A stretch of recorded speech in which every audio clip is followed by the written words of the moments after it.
Let us pray. Heavenly Father, we thank you for your love and your mercy. We thank you for gathering us together again where we can discuss this important topic of dress. Please be with us now. Help with our understanding, explanation is our prayer. In Jesus' name, amen. Okay, so we're going to continue where we left off last evening, and we are looking at the aspect of modesty in dress. So we talked earlier about dressing for health reasons, to improve blood circulation, as well as we showed the connection between poor dressing and the chill and cold effect that it can have on the body, and the kinds of diseases that can stem from that. But another aspect, an important one for dress, is that of modesty. So, let's go on. Yeah. Okay, so what is modesty? Perhaps the best definition we can give is a list.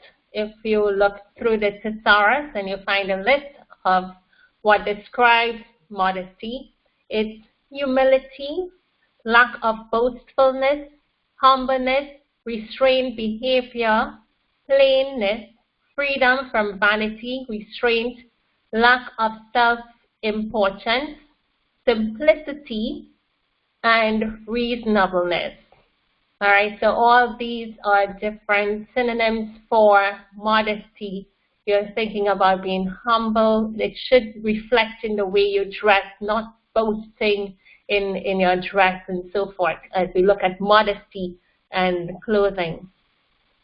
Now, 1 Timothy 2:9 tells us, in like manner also that women adorn themselves in modest, so such as orderly apparel with shamefacedness and sobriety, soundness, or in apparel that would not make you feel ashamed by exposing your body.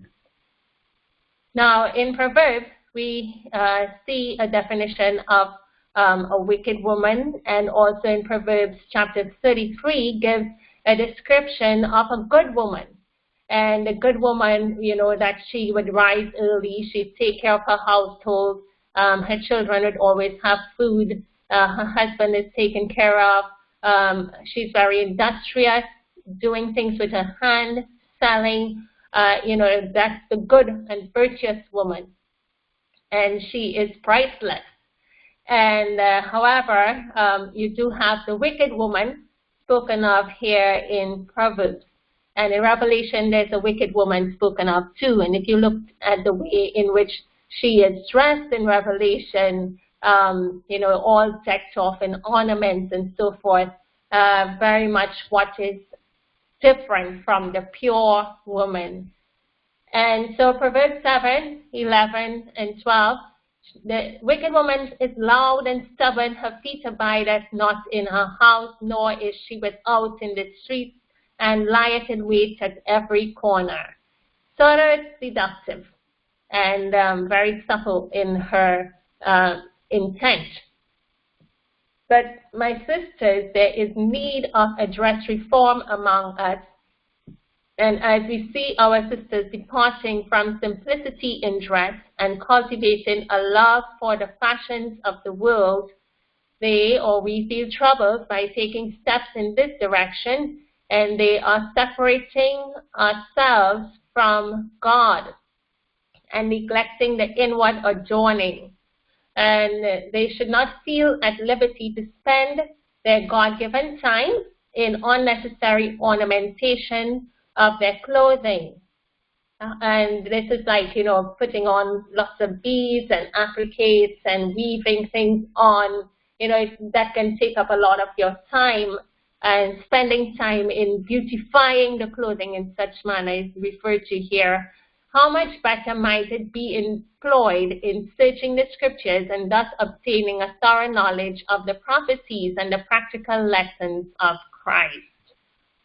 Now, when we look at skirts and lengths of dresses, God does not consider the length question, does God consider the length of the skirt important? So in the 18th century, you had like the long dress. It's very long, but look at the top. All the chest is exposed, and you know, you can see the cleavage here. And you know, we would look at this clothing, and it's not ancient or old because you see it in even today's world. So you know, half of the sleeve is missing here. Now you have the 21st century, you know, very much like what was back then. Not too different. Length again, but body and the limbs uncovered. Now, in looking at the skirt, we have the mini skirt.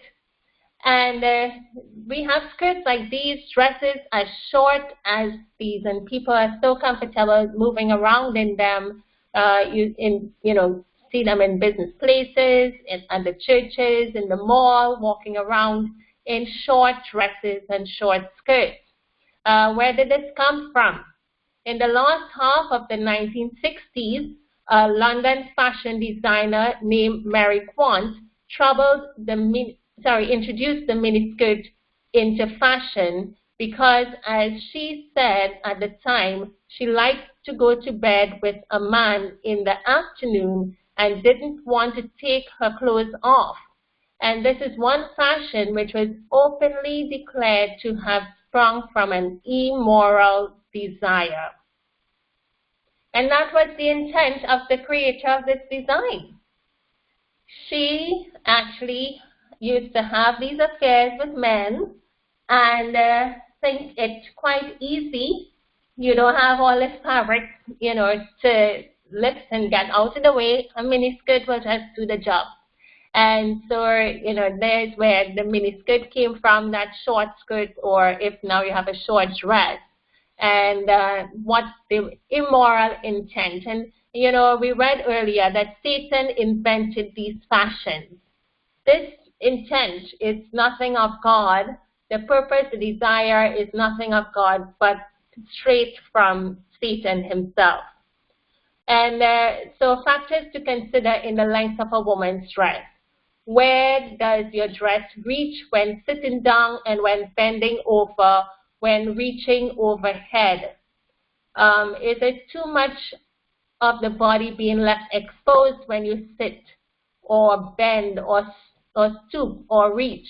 In this, as you know, do you have a skirt where you have a slit that may falter ignorantly without realizing how much of the body is actually being exposed to the world?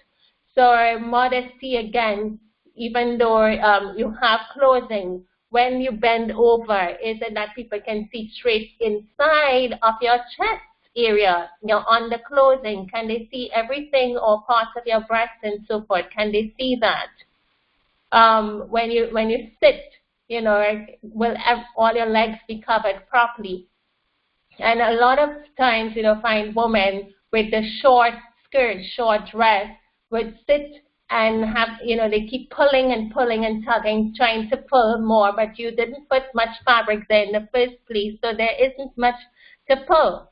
And, you know, so let's not be caught in that kind of situation. Make sure you are properly covered. So this is an example of short dress. And all the back and the legs exposed, the arms exposed. And then this side you have the arms covered, good, but the legs are too much of the legs is exposed. Okay, so you find these articles of clothing. So right away as you go shopping, you can scan as a woman, or if you're a male shopping for a woman, scan through the racks and you see stuff and you can shake your head and say, nope, nope, nope, that's not for me. And it makes shopping quite easy because you do have a criteria by which you're following, not just that you're going by taste or if you like the color or you're looking for something flashy or something. But there is, you know, quite a bit of criteria that would signal whether the article of clothing would be suitable for you. And that's one of the things that we need to understand, is that not every bit of clothing out there in the shop are suitable for God's true follower and believer. And they're not suitable for the Christian.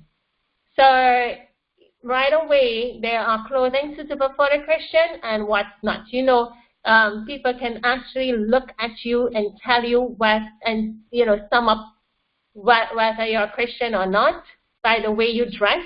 It's kind of difficult in today's world. It's becoming difficult.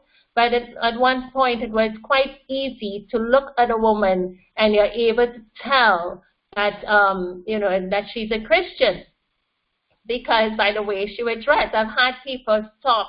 At one time, Chef and I were out together, and a man, you know, approached us. We were walking, and he kept walking behind us, saying, "Hello, hello." So we kind of ignored him, thinking he probably, you know, had some other motive that we were not interested in. And so he finally kept being persistent. I stopped and I looked around and I said, "Hello." And he said, "Can I ask a question? Are you Christians?" And we said, "Yes." He said, "I could tell just looking at the way you dress." So people can tell by looking at the way you dress whether you're a Christian. They can tell by looking at the complexion of your skin, the cleanliness of your skin. They can tell by the way you keep your hair, by the way you walk, whether you wear jewels or not. If you see someone, especially Seventh-day Adventists, and they have everything, form, shape, clothing, everything looking, you know, crisp and clean, and I see the jewels on, then I would say, well, oh no, that person is not a Seventh-day Adventist Christian. But if I see no jewels, then I say, okay, there is another indicator that that person very likely could be a Seventh-day Adventist Christian, because that is one way in which we are different, in which we are God's peculiar people, by not wearing jewelry. And, you know, so God has a mark and a sign, and his people are distinguished and different in so many ways that you can tell who is a child of God. You can tell who is a Seventh-day Adventist Christian. So back to the length and the clothing, we find here that Moses, he was instructed to make, as part of the priest's clothing, breeches which were to cover the loins even onto the thighs. And David actually said that the Lord taketh not pleasure in the legs of a man. So even if the garment is long and in some form, when you're sitting or moving around or even lifting your leg to go up steps or whatever, if it is exposing, you know, your leg, then that could constitute immodesty. So God takes no pleasure in the legs of a man. And so just a little pointer here. That last day we talked about the length of the dress. And so where Sister White actually in vision was shown one that looked just right, and after she met with the woman in Michigan, they settled on one that was 9 inches from the floor. But later on, when God kept you know, the people, because of their resistance and so forth, he actually gave them a description of what we call the less objectionable dress. And it would be one that's made by no definite pattern or style. So whereas the Reformed dress had a pattern and a style, the less objectionable dress would have no definite pattern or style.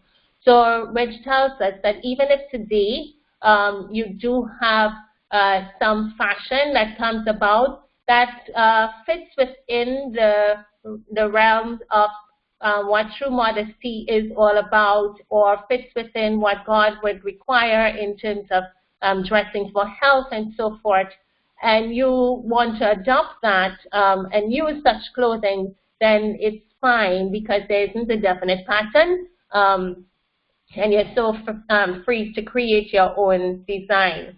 The less objectionable dress also had no precise length given, but it was certainly longer than a short dress and avoided the mud of the street and approximate to be like near ankle length. But if it is that you were to go up into a carriage, go up steps, come down steps, and so forth, you shouldn't have to lift so much of your dress that you're exposing the body and the legs. So if it's surely not that long. And so you would have modesty in terms of it covering the arms. It's loose fitting so that it's not tight about the body and the upper body to even expose the shape of your body. And it was helpful. It could be lined by a pants that could be worn underneath the skirt to keep the legs at an even temperature. And that is the key objective, so that the legs is kept at an even temperature, and also for to limit any exposure and so forth that could be immodest. It should be inexpensive and of durable material and convenient for most of the time, that it's practicable to be used, and should not raise any prejudice or people looking at you in an awkward manner, or that you look odd. And this should forever put the subject of the dress length at rest. And that is what Sister White had to say for the less objectionable dress. Those were the criteria. So looking at some of the diseases that women can face, much of the feebleness which is suffered by women is the result of improper clothing of the extremities. Congestion of the pelvic organs can lead to cervicitis, dysmenorrhea, cervical pulse, and malposition of the uterus. Because of improper clothing of the extremities, which would be like your arms and legs, you have congestion in the pelvic region that can lead to these real diseases that women suffer from. And so as you see these things, it's very important that we have our legs covered. You have pelvic congestion disorder, PCD, pelvic congestion disorder, which happens when the woman exposes their legs and so forth, or their arms or their chest to the chill and the cold. And so if the blood is congested within the pelvic region, you have these diseases taking place. You can have that aching feeling about the uterus area. And so you find that even in the industry, they know this, that can happen to women, and they actually created a pill that women can take to help to force the blood down to the legs and so forth. But the problem is that in creating this pill, it's not natural for the blood to flow back up. So you do have, like, your legs, your feet can become swollen and so forth. And so that's why, follow the principles. Get covered. And if you recognize, sometimes women have a special function to attend, a wedding or dinner or some special occasion, and the kind of dress that they would choose will have all the arms exposed, the neck area, the front and the back exposed. And the men are in their tuxedos. And they have on their bow ties, so from their neck, they have on their jackets and so forth, from the neck all the way down to the toes covered. And their blood circulating freely. And they are happy. And they're not suffering from any of these diseases because the blood is not stagnant and it's flowing. And the poor woman is like that, and in the air condition, smiling away, could be biting with cold. But, some women say they become accustomed to this. It doesn't bother them. But the body picks it up, and the body just tries to compensate, for what's happening but at a cost. And so our men should not encourage our women to dress like this, and rather encourage them to be properly clad. And you would think, well, you have to go to a wedding. What's wrong in going to a wedding and having all your arms and your legs covered properly? You know, the style of dress that you choose will determine that. And then you go into being pulled by fashion again. So don't let that happen to you. You're dressing for a purpose, not just for fashion and design.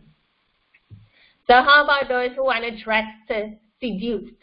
You know, the people who would turn in the mirror and how does this look, and they're thinking of somebody they're trying to seduce when they see them in this garment. So the love of dress endangers the morals and makes woman the opposite of the Christian lady characterized by modesty and sobriety. Showy, extravagant dress too often encourages lust in the heart of the wearer and awakens base passions in the heart of the beholder. God sees that the ruin of the character is frequently produced by the indulgence of pride and vanity in dress. He sees that the costly apparel stifles the desire to do good. So, you know, you may have intention to dress according to health reform, but then when you get out there to shop, you find something that you fall in love with and it doesn't fit the criteria, but you want to wear it anyway this once. You know, so it makes it quite difficult to do the right thing because of the pull.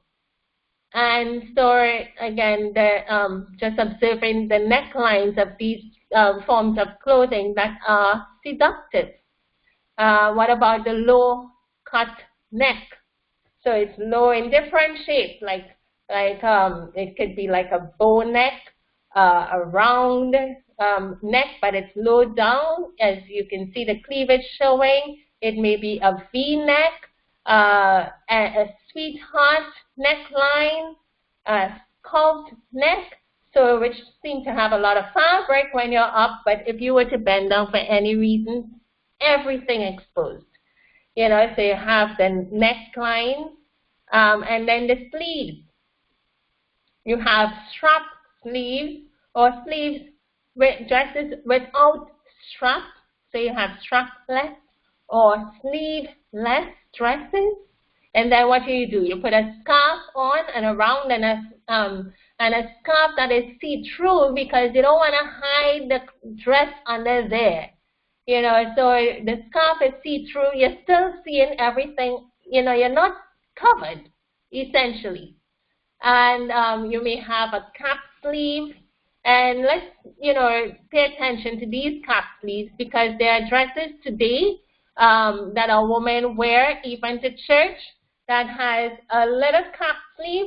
Their arms are exposed, not only their arms, the way the sleeve is cut, I and anybody can sit down and watch and see parts of their breast showing, the little crease where their arms fold. You can see that looking fleshy and to some men juicy and nice. And one of the things we need to understand is that men are attracted by sight, what they see. And women, they are attracted by tenderness, by touch. You show interest in them, your words, and by your actions and so forth. But men, they see. So the cap sleeve, the loose sleeve, the butterfly sleeve, you know, that will just be full around there up, but it's short. And if she were to raise her hand to fix her hair or you know, touch her head or her face or to reach for something, you see all under the arm exposed. And, you know, you can see her underwear and so forth from through the sleeve area because of the cut. All that is exposure. And that is immodest.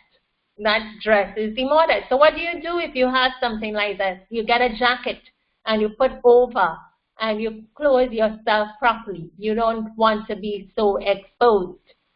And So each of these sleeve styles leaves a woman's arm and underarm exposed.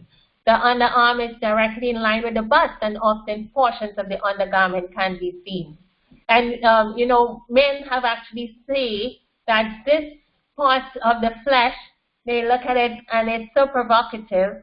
Even toes of women are provocative. When we come to looking at the shoes, you wear whole shoes covering your feet, one to improve the circulation, but some men actually find those toes to be quite cute, and they have a fetish for toes, and it can just go on and on. And the thing is, men in our churches are not exempt. Some of them feel horrible for, you know, the thoughts and the feelings that they experience when a woman passes by them in this manner, and they struggle to ask God, you know, for His forgiveness. They you know, would bring it up in conversation with trusted folks as to the problems that they're having.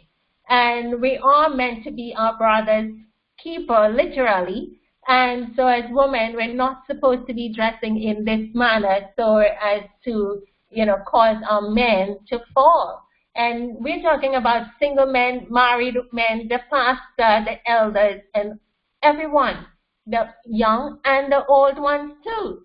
So, you know, it's a way in which it's meant to distract, cause attention away, and even can lead to lust and sinfulness.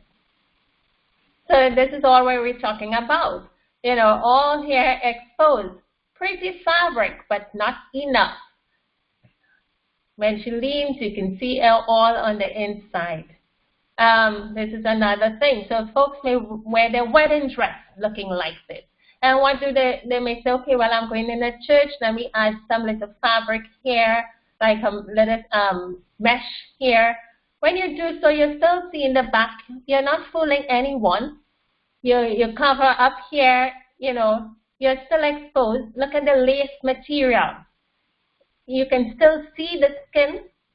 You know, this is what it is, you know, at face value. All this part is the solid part of the dress, and the rest is everything is naked. Whether you put a lace over it, you put some sheer material over it, you are exposing the body, and it's not conducive to proper circulation, it's not conducive to modesty, and this is not acceptable. So the sheer clothing, they all do the same thing. You see through. You know, just the other day I saw a young lady in a bra, and then she had something all up to the neck with buttons, and the material that covered was sort of like a net with like half-inch spacings of this square netted fabric all over. And you look at her, you can see flesh, and you know, everything. And she's walking the street, everything is exposed. You know, you literally just have on a bra. So let's not find ourselves going to weddings or any special occasion looking like this, because it is immodest. This is the same thing too. The lace, that's not fabric. You know, you're just fooling yourself. Your body is exposed here, exposed.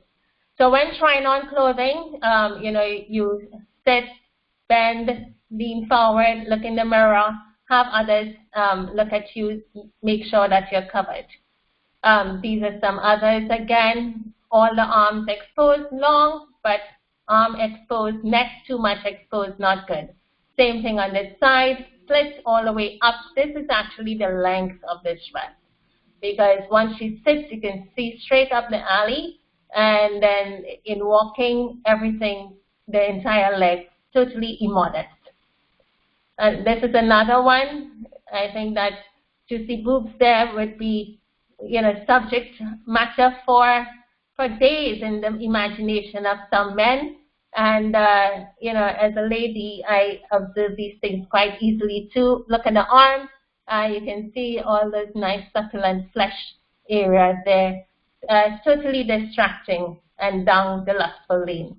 Of children, we would dress them inappropriately, and look at all of these limbs exposed.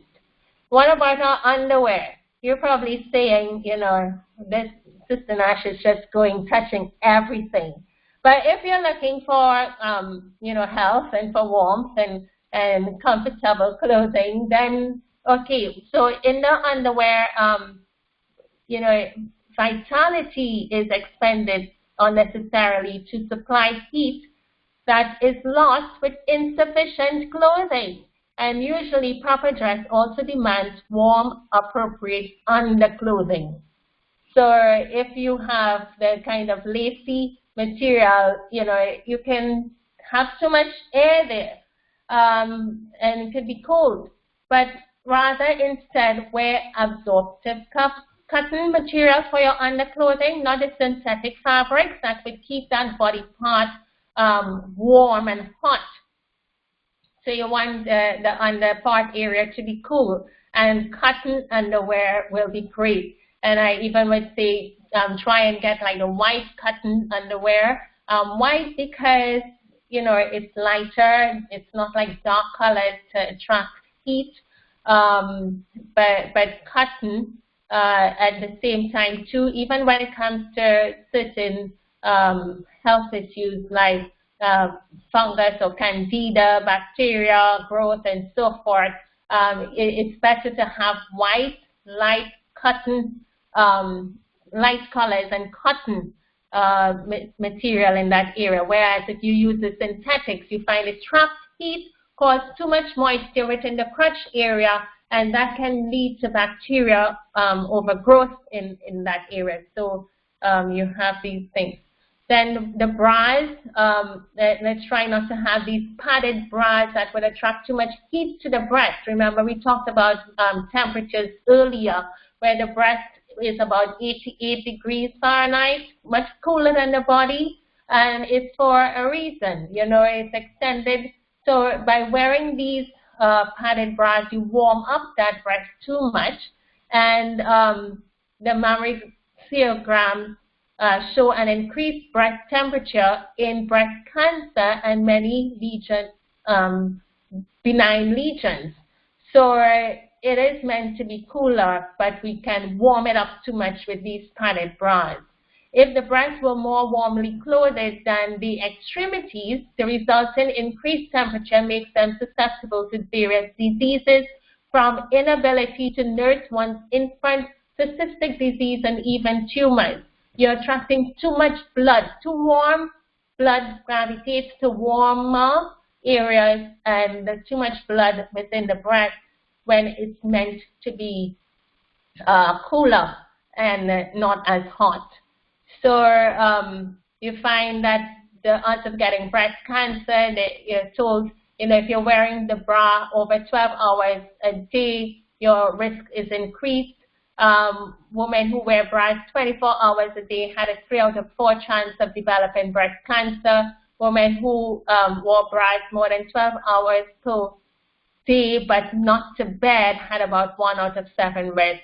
One of the important things with wearing bras, you do wear it so that you don't have, you know, your body, the anatomy. So the scriptures, as it would show through the clothing that you wear, and you know, but at the same time, the breast needs to hang, and for it collects, you know, it has fluids running in and through there. Even though you're not breastfeeding, you do have fluids running through the breast, and you do need it to hang so that it can drain and have its normal functions. But when you have it lifted up and in a stationary position, as within a bra, for these extended periods of time, then you find that you can have, you know, that collection of waste fluid remaining in the breast, and that can lead to lumps within the breast, tumors within the breast. So allow it to drain and to hang and be free. So the less you can time you can wear it for, the better it is for you. Even the kind of fabric that the bras are made of, Some women are allergic to the fabric, so by wearing it for such long hours, their body begins to itch just around the strap line that goes around the body under the breast itself. There can be itching, and some people can even get like water bladders in that area because of the extended period of time, and if they're perspiring, the conditions and so forth. So again, cotton is always great. You find that you would see those with the little breast cancer symbol on them. So I have a question as we talk about, clothing and underclothing, or clothing that will sort of display the body, and that's very seductive, or what could be immodest. So a question to you, if you saw someone walking down the street in clothing like this, would you say that this is modest or immodest? You could respond in the chat box. Let me see what the vote is like. Is this clothing modest or immodest to walk down the street? Okay, we got some responses. Immodest, immodest, agreed. Okay, good. Now the thing is, oh, I've lost my, okay, there. So I've seen people walking down the street in clothing like this, and all different shapes, form, and sizes. And so we agree it is immodest, yes, to be out in the public. I think it's more like an undergarment that you can have like this. Now, what about this? What's the difference where you have one with pattern, the other was plain, but this one have lots of pattern? It's the same shape, essentially, minus the low V-neck here. It does the same job. So what's different? And you see women like this. And, is this modest? No, it's not. So the point is, be it plain, you think, okay, well, no, that looks like underclothing, but then this is the one that's used, for the outer clothing and to go out just the same. And what about this? Is this immodest apparel? Let me see. I want to get a vote on this. So this young lady here, let's see. Do you think this is immodest? Could she be out in public? I mean, they go out and they do the gymnastics in clothing like this. Is this modest or immodest? Okay, so we have everybody saying immodest. Okay, good. Let's have another one. What about this? Is this modest or immodest? Okay, people are like silent on me here. Could you be out in public looking like this? Venue is a little different, but what's altogether different here? All right, so we have immodest. Okay, let's take another one. What about these? I've actually seen, this is like undergarment, but I've seen people out in public like this. And, it's amazing. So, okay, so we agree this would be immodest too. And what about this? Is this modest or immodest? We're taking this somewhere. Folks actually dress up like this. Immodest, the same. Okay, good. What about this? Is this modest or immodest apparel? It's a little bit more color here. She seems to be going somewhere where some folks like to go. And what about this? Is this modest or immodest? Immodest. What's immodest about this? Is it because the neckline is too low? Maybe. What about if she had a higher neckline? Will that make a difference if she had a higher neckline? Yes or no? Too much flesh. Okay, too much flesh exposed. No, it wouldn't make a difference. Exposed. Okay. This is actually like Sister Mary or Sister Jones, anybody from the church, folks who like to go to the beach. And the thing is, when we go to the beach together as a public holiday and there's an outing and we go to the beach together and we put on our bikinis or the whole suits, and very much of the flesh is showing.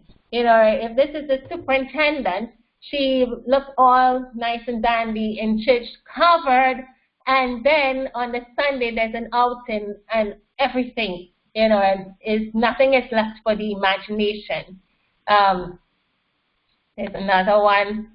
Okay, so this one actually tried to get a little bit more clothing. Another sister from the church, everything matching up nicely, but a lot of flesh showing. Folks, are you getting the picture of what we wear? It doesn't matter the location. Would you go down the street like this? Maybe you walk down the street to the beach, but would you walk about, go shopping like this in the mall or at the church? No. The thing is, we're Christian everywhere, and we're not just Christian part-time. Okay, and getting some responses, it is immodest. Yeah. So, so that's, we have somebody. Oh, it's Brother John. This is Brother John. Is this modest or immodest? So the men are not left out. You're taking care of the men. Sisters, would you like to see Brother John or Brother Luke or Brother James or Brother, I'm looking for Bible names here, Matthew, in something like this? No, no, no, no, no. No, he is totally immodest. Good. And you see everything just exposed and showing here. And so not only the men get turned on, but the ladies can get turned on too by what they see. And especially young folks, looking for partners and so forth, that can actually lead them down a wrong road, falling for what they see and not really getting to know the person properly. So swimwear leaves very little to the imagination on either male or female side of things. And people wearing bathing suits will do and say things they would not do anywhere else under any other circumstances. The behavior becomes lewd, vulgar, and licentious. So once you see the bodies are exposed, and then when we have the mixed bathing, so the women and the young men and the girls and the boys, bathing together, and then they play games in the water, and some of the games where the women will get on the necks of the men and they make triangles and want to jump off into the water, all kinds of things, and all in their immodest apparel. And you see everything jiggling, and for some it might be so tight you're afraid if that part of the body is going to fall out of the fabric and what a show. And those things do happen. So let's not find ourselves in such situations. Shamefacedness, as spoken of in Timothy. Let's not find ourselves there. But I say unto you that whosoever looketh at a woman to lust after her committed adultery with her already in his heart. And if thy right hand offendeth thee, pluck it out and cast it from thee, for it is profitable for thee for one of thy members to perish, and not that thy whole body should be cast into hell. Matthew 5:28 and 29. So let us not lead the men into temptation. Let us not lead a woman into temptation. Again here, shamefacedness and sobriety.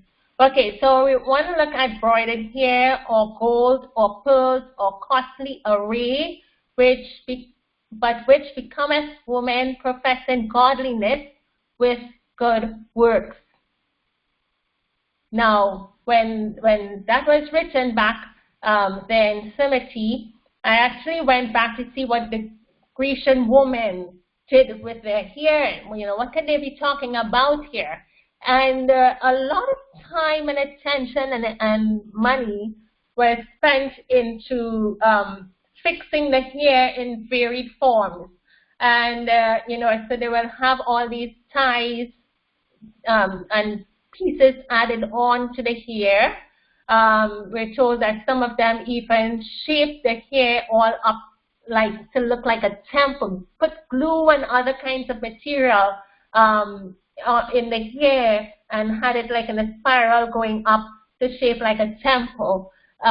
So they had a lot of these fanciful things that they did with the hair, these women, spending lots of time, spending money, because they'll actually put on gold pieces and real gold pieces, or add on stuff in their hair, little jewel stuff. So those are that. What about the broiding of the hair is where you actually weave in gold or different precious jewels or so into the hair. And we have, you know, our ladies today, they may not have the money for the gold, so they put the plastic beads or little wooden things in their hair. That's what 2 Peter is talking about. And, you know, what God is saying, you know, we shouldn't be adorning ourselves this way. Let the adornment be the inward man, you know, and of a meek and humble spirit. And so this is very much what they did back then. And God was saying, my people, you are peculiar. From since the time they were leaving Egypt, he kept teaching them that lesson. You know, put all the jewels that you have, you know, you come here and sanctify yourself. Even down to the New Testament, the message echoed and remained the same. So we cannot be doing like that of the world. What about dreadlocks? And this is one that is quite prominent within our societies. Is it of the world? Should a Christian person be wearing their hair in dreadlocks? What does it have, you know, where is it coming from and what is it all about? And so dreadlocks or locks is hair being so tangled up that by itself it assumes the shape of rope or clumps when they go thick. And I know this could be a very sensitive topic for some individuals, but it is a real one that we need to look at because it is within our churches. And, you know, what does God have to say about it? One, but where actually is it coming from? Is it a religion? Is it just a style? You know, is it cultural? Should it be, is it something that we're free to adopt and use? Where is it coming from? So when you have the clumps of hair coming together, that's so thick that you can't really comb the hair through, you can't undo it if you wanted to, you know, that is what the dreadlocks is all about. So let's look. This was actually spoken by an interview with a Dogon priest and charismatic spiritual leader, spiritual master Naba Lamusa Moradenbig of the Earth Center on in Mali, and they have the Earth Center located in the UK and in the US, different parts where you have these worship centers and teaching centers. This is what he had to say about the origin of dreadlocks and what it means in truth and in fact. So originally, dreadlocks were the mark of spiritual status. So when you saw it, it said something about your spiritual status. Are you close to God or not? The priests of diverse deities were required to have dreadlocks for a specific period of time, between 7 to 13 years.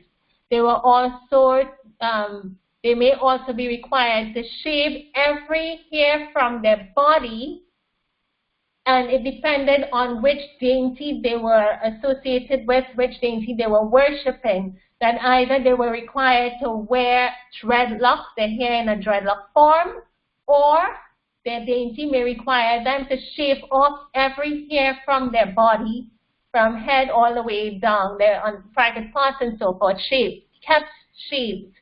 And in this way, that's how they would carry about themselves for a specific period of time. It showed their devotion fully to this particular deity that they worship. And so the deities required this of the people, and usually priests would do it because of the onerous responsibility by one who wore the dreadlocks hair. Okay. Next, some more characteristics is that the priest would have responsibility to the god of the temple. And so it is a notion or an idea of a perception of purity. So those who are going through this form of purification, devotion, and sacrifice of the denial and so forth, the sacrifice that they were giving to the deities according to the scriptural rules, spiritual rules. So they showed their purity, devotion, and sacrifice to these deities. And one must devote himself and follow the 77 commandments, which are spiritual laws given by the gods to create the world that they want to see.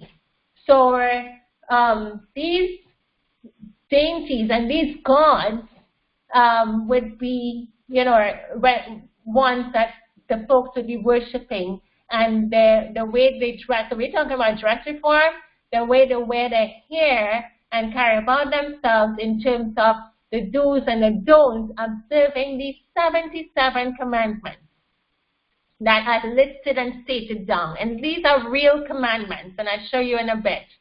God gave us 10, and people find it so hard, to observe the 10. We're talking about 77 here that these folks live up to. And, so let's have a look. Another point here, the gods noted those with dreadlocks, and it is a physical proof that the person has vowed to follow the 77 commandments, regardless whether the person knows of or follows the commandments. So they're saying that the gods notice those who wear the dreadlocks. You're marked, you're given special recognition. It says to the gods that you are serious about worshiping, paying homage to them, and whether you know it or not, you are recognized. And there is an expectation of you that you would observe these 77 commandments. Remember, this is coming from a spiritual master within the realm in Mali, where this is practiced, and he's talking about the history. It's coming from, so the Egyptian god that I showed you earlier, Sekhmet, that's an Egyptian goddess. And this is just one. There were other Egyptian gods that homage is paid to in this. So it depends on which one that you're worshiping would require whether dreadlocks or the shaved hair. And so with you not even knowing about this, if you just simply wore dreadlocks, the gods would know it. Now, as Seventh-day Adventist Christians, we know that there's nothing like gods that exist out there, and it's common G, but there are, imps of Satan. The master one is Satan, who is worshipped here. And for all of these occult deities and so forth, they are, just manifestations of demons that are being observed and worshipped. So having dreadlocks means that they have vowed to follow the commandments at all costs. You're going to follow, you're sacrificing your time and your energies, and you're devoted to this. And this helps the person with their spiritual growth, the development of their senses, and their communication with the ancestors. Serious stuff here. Communication with ancestors, speaking to the dead, communicating with the dead, high, deep spiritualism. This is deep spiritualism for what it indicates. So wearing dreadlocks is not just a style, it is deep-seated in occultism, in spiritualism. It is of the devil, it's satanic, and there's no two ways about it. You know, it's simply satanic, and here are some of the things. It also said that there are huge consequences if you break any of the 77 commandments, which covers a whole list of them. And I will just show you those 77 commandments. Oh, where do I have this?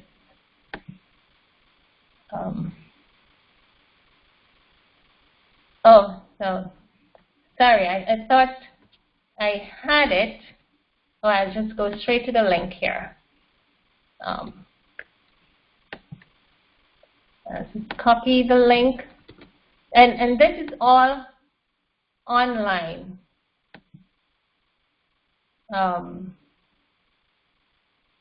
That you can go and search it up for yourself and read. Look at this here. The 77 commandments, real thing, numbers 1 to 77, and it starts off with thou shalt not. You know, 10 commandments starts off with thou shalt not. And everything that God has, Satan has a counterfeit. God has 10, he says, I want to outdo. He has made 77 of them. And so, for example, thou shalt not cause suffering to humans. First commandment in God's 10 commandments law that says, thou shalt have no other gods before me. Full stop. This here is having other gods before the true and living God. And you're indicating this by the hairstyle that is worn, the dreadlocks hairstyle. So whether you want to acknowledge it or not, you're paying homage to other gods that God said you shall not have other gods before me. You are dressing. We're talking about dress reform here, and some people have problems with the garment being too long or the limbs being covered. They don't even want to be practicing that, and yet they have dreadlock hair. God's heart in heaven, he must be aching to see his creatures, following these commands. So don't cause suffering to humans. Very much earthly, whereas God is saying, I'm a jealous God, have no other gods before me. And so they have lots of things. Don't steal bread meant for the gods. Do not, thou shalt not be impure. Thou shalt not cause crying. Thou shalt not speak scornfully. Thou shalt not cheat. Thou shalt not rob or loot, steal, kill, destroy offerings. Thou shalt not lie, cause pain, etc. And so that's just to show you here about, some of these real things that people are involved, the real intent behind the dreadlocks hair, what it is connected with. It's a religion, and that's what it is. It's a religion. Can two walk together except they be agreed? There's no, no communion, no unity with darkness and light. You cannot serve two masters at the same time. This is not something for the Christian. Dreadlocks is not a hair option for a Seventh-day Adventist Christian, for a believer in Christ. It's simply not an option. And God doesn't want it. It's not an option. You're serving another master. And so it's as real as that. And, so dreadlocks are very serious. This is the guy here saying that it's a very serious spiritual commitment that cannot be taken lightly. And one who wears dreadlocks must understand their vow and live up to it for their own protection. You know, because you don't want to displease the God. And, you know, so it is one that needs to be left alone. Okay. So what about hats? Sisters should clothe themselves in modest apparel, and they should dress with simplicity. When it comes to the hats, we have a lot of hats out there. We have the big brimmed ones. We have flat top, tall top, side with laces hanging, you know, veil hang down the face, all kinds of things. And those are actually elaborate styles of hats. You have your hats with the extra trimmings that are put on them. We are asked to rather be clothed with modest, simple, modest apparel. Even when it comes to the hat. When hats and bonnets are worn today, they should be neat, modest, orderly, and suitable to the occasion and location. So it's not that hats are out, but you can have hats, you know, more close to the head and simple. You know, when you look at it, it shouldn't speak that it's so elaborate and that you see hats before you see the person. You know, it should, and there are some folks who would have the matching hats and bag and shoes. Okay, you know, it's good to match, not saying no, but the whole purpose about it is more showy. You know, folks who would show, you know, that rather than I want my head covered, I'm going to church. So what about cosmetics and jewelry? Is it harmful? Is it safe to wear? Natural mineral makeup, because that's one of the questions that would come.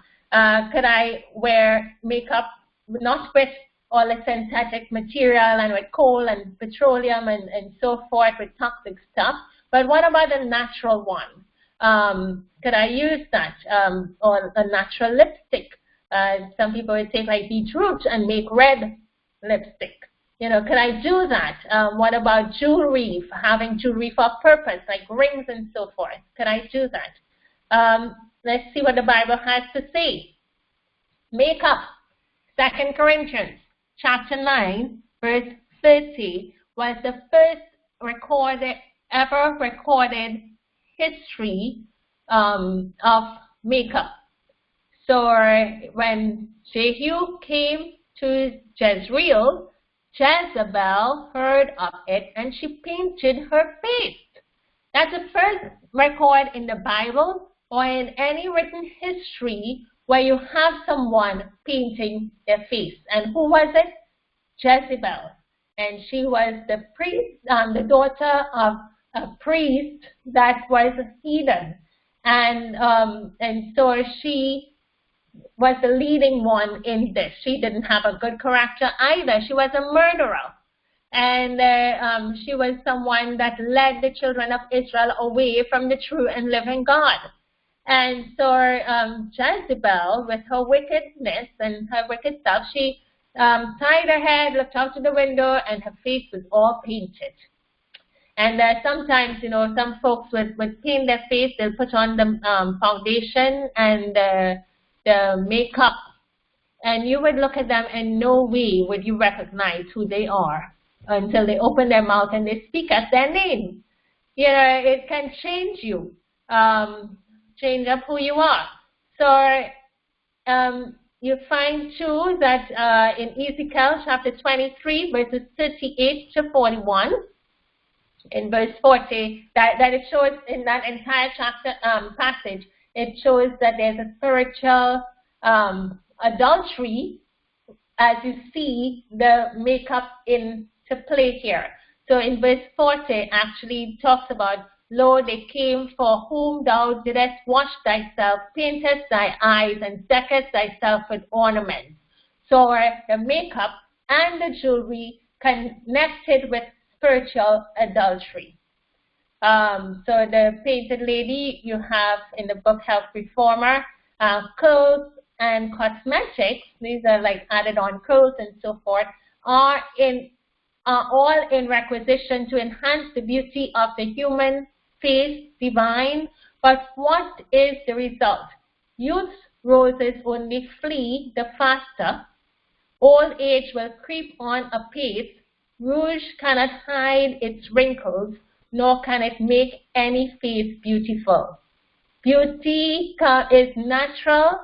There is something as natural makeup, and that is being plain and simple without adding on that. And it's not makeup, it's not a lie, it is true. The thing when you put the makeup on your face, the rouge, the foundation, and so forth, you clog the cells, the pores, they cannot breathe. Your skin is porous, and the skin, these pores are like little mouths. And we talked about them in Pure Air, that they need to breathe. But when you pack on stuff on it, they cannot breathe. And so they're taking in whatever material that it's made up of, taking it into your bloodstream. They can't breathe, so they look pale. There are folks, when they strip off that makeup, their skin has a sort of ash color to it, that they are afraid to even watch themselves in the mirror. Then they have to put it on something, even just to go to bed, to sleep next to their spouse, to walk around in their house. They can't even live with themselves. So let's not get that. Take it off. Clean your skin, scrub it nice with some lemon and sea salt, and get your face and your skin cells alive and revived and refreshed. Put aloes on the skin, and you will have it nice and smooth. Walk outdoors and get that blood flow rushing to your face, and so you will have a natural rouge. Or you can take your hand and just rub your cheeks, rub it, give it some love, and then when you move your hand, you see your cheeks red and pretty, and you've not violated your body in that way. So ladies may resort to cosmetics to restore the tint of the complexion, but they cannot thus bring back the glow of health. And let me tell you a secret. You hear about beauty sleep. Beauty sleep is real. And if you go to sleep earlier, you'll get prettier skin, and your face looks full and fresh and well rested and beautiful. So earlier to bed can also give you that glow. Jewelry in the Bible, Genesis 35, 1-4, we have here where Jacob was actually going to make an sacrifice in Bethel, and as he went there, he told his family, "Come with me," and he told them to put away the strange gods. God asked him, let them put away the strange gods from among them, that you will be clean and change your garments. And they gave unto Jacob all the strange gods which were in their hand, what they wore on their hand, and the earrings which were in their ears. Take off the earrings, not have on clip-on earrings. Take it off. Take off the bracelets and those kinds of watches that look like bracelets. They are jewelry. Whether you want to acknowledge it or not, people who wear jewelry will tell you it is jewelry. There's nothing to do about seeing the time. You can have a plain, simple band on your hand to see the time. Another thing too, when it comes to the wedding ring, people who wear jewelry will tell you that the wedding ring is jewelry, whether we want to acknowledge that or not. And so there may be places where it's mandatory for you to wear your wedding ring. Well, so be it. But as long as it's an option, there is no need to actually wear your wedding ring. Again, this is a personal option, personal decision that you would need to make. But in truth and in fact, wearing the ring doesn't draw, anyone closer to anyone. You can have that wedding ring on, and the men will still suit at you, be married on, it doesn't matter. So, repeatedly, the Bible connects wearing of colorful cosmetics and jewelry with sin, apostasy, and hedonism. And we will give you some links to read more about this. Throughout the Bible, everywhere you see the Lord talking about, the people of Israel, as they stray away from him, they put on the jewelry. And then when they want to repent and come back to the Lord, he tells them, take it off. In Isaiah, it describes jewelry as washing away the filth. 1 Corinthians 10 tells us what happened to ancient Israel are examples for us. So it's not to say it was required for them, and the Bible is silent about what it is for us. We are to look upon that. The message is still applicable to us because we're modern day Israel. And so Hosea decked herself, talking about the children of Israel, decked herself with earrings and her jewels, and she went after her lovers and forgot me, said the Lord. So apostasy and estrangement from the Lord, where put on the jewelry, put on the makeup. We even find on the banks of Jordan, just before going on to Canaan, the women there that were their whole intent to seduce the men of Israel as they went into their camp. What they were women from Moab and the Midianites, and they were told, we're told that they were beautiful. And so they were beautiful, yeah, to look at, their face made up so, but also because of how they were dressed and their jewels and their makeup and so forth that seduced the men, that caused 23,000 of those men to die. It even caused a plague, so it wasn't just the male, but 23,000 of the folks to die. There was a plague in the camp because of what happened, the apostasy thereafter. So, this is one way to seduce our men and our women and to call people away from Christ. Let us, if we're serious about the Lord, let us not get entangled up with the makeup and the jewelry. There are serious things at hand and at stake for us to go down the road. And God would see you and say, put away those things from me on Judgment Day. Don't be caught wearing the jewelry and makeup. He would say, I know you not. Because he said, put away, those things from me. So the whole thing with makeup and jewelry, they are not in harmony with a consecrated Christian life. It is a waste of money. It fosters pride and vanity in the heart. It covers your natural beauty as God made you. It develops feelings of insecurity. You don't look your best. It is unhelpful to clog the pores and risk damaging the eyes and dangerous chemicals and dyes. And your heavenly Father does not like it. Looking at the pants question, it's plain. Deuteronomy 22:5, the woman shall not wear that which pertaineth unto a man, neither shall a man put on a woman's garment, for all that do so are an abomination unto thy God, unto the Lord thy God. Don't wear that which pertaineth unto a man. Plain and simple. Men don't wear women clothing, women don't wear men clothing.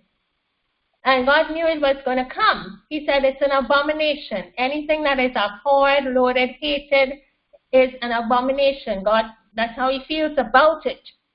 If when our women wear the pants as an outer garment, so we talked about pants underneath as an undergarment covered by the skirt, but we don't want the pants to be worn as an outer garment. And so you find in many cultures in the distant past where, even down to now, we had certain cults and rites where women and men cross-dressed. So they dressed in the sex of the opposite direction. It was part of their religious practice. They did so, and even so a man would dress like a woman, put on a skirt, and even live like a woman, and a woman, and vice versa. So they lived like that, of that gender. And cross-dressing was actually used as a way to ward off evil eye or demons. So it had its connection. The thing is, as you study history, as you look at cultures and their practices, and you see what used to happen back in that time. As you even read the Bible in the Old Testament, you would see how anytime the Bible speaks about those the heathens, those who worshipped idols and so forth, the cross-dressing was part of what they practiced. The priests would wear skirts. Even today in certain parts of Africa, like in Ghana, their priests would wear a skirt, a fetish skirt. Fetish priests wearing these skirts to do their ceremonies. And so that's what obtains in worship to Satan. God is saying to his people, don't do such. And everywhere he has said don't wear the bracelets and the tingling on the feet and ornaments on the feet and the carbuncle and the wimples and all those things that he's describing. It's exactly what you see people wearing in those Eastern religions, Eastern countries, folks who worship, the idols and so forth. That's what they're doing. And you find that there's some women on their wedding day, they would adorn themselves and rent jewels to present themselves as a bride, or even if they had some special service to do to a particular god, they can't go ordinary. They have to deck themselves on with these ornaments. And God is looking at that and telling his chosen people who's looking on at these folks in their idolatry, I don't want you to be doing this, because you're not going to be worshiping me and doing this. I don't want that for my worship. I don't want that for your body that is coming towards me. So the cross-dressing, that's what they were doing. We saw earlier where the pants led the way and for the acceptance of, by certain costumes that were back then, like the Burma or the American costume, and it was even connected to women's rights and spiritualists. And Sister White actually said she warned Seventh-day Adventists not to adopt the pantsuits that were back then and even now. So women do dress like men. You look at them, you can't even tell, some of them, this is a male, and you can tell by just looking. There's an ever-increasing tendency to have women in their dress and appearance as near like the other sex as possible, and to fashion their dress very much like that of men. But God pronounces it an abomination. God designed that there should be a plain distinction between the dress of men and women, a plain distinction, different clothing, and has considered the matter of sufficient importance to give explicit directions in regard to it, for the same dress worn by both sexes would cause confusion and great increase in crime. Okay, so a question looking at the reference of HR, Health Reformer, and CTBH, Christian Temperance and Bible Hygiene. All right, so just looking to see. I do think I'll have to stop in a little moment, and then we'll take questions next. Okay. All right. On this point here, as we were warned, there needs to be this distinction, for the same dress worn by both sexes will cause confusion and great increase of crime. It's stated. Now, look at this. Next, just earlier this month, July 2018, there was a broadcast in the UK where it said that 40 secondary schools across England have banned pupils from wearing skirts. They've banned their girls from wearing skirts, and they want their girls to wear trousers now. One uniform for everyone. And a lot of parents kicked up fuss about it, saying we weren't consulted, we don't want this for our girls should wear skirts. and so the parents kicked up about it, but that's the intent of so many schools, and they were planning to roll it out as early as the next school term. So question, well, the intent, by the way, the purpose, you know, just like how we had the short skirt coming about because of the intent and the immoral desire of Mary Quant.